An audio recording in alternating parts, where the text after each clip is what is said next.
Then there's this. In a bearish report, the IMF has dissed the global economy. IMF Chief Christine Lagarde calling it the new mediocre. And they also cut the global growth forecast for the fourth time in 52 weeks. But is it time to reject that new normal? Our guest is saying look to emerging markets. He is Conrad Saldhana, the sector portfolio manager at Neuberger Berman for emerging markets. You say reject what Christine Lagarde says. Why?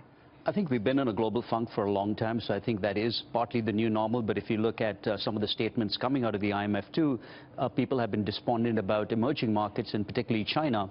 And I think that's probably too despondent. If you look at right now the growth from China, maybe you don't fully believe the 7% number, but we're looking at 6.3, potentially looking at 6.5.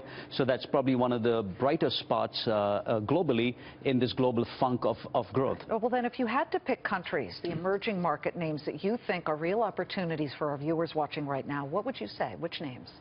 It's not homogenous, and you're right, Liz. So if I'm looking at emerging markets, for me, countries where I think they're good stocks to buy, the macro looks good, growth looks underpinned, for me would be India. It would be Mexico.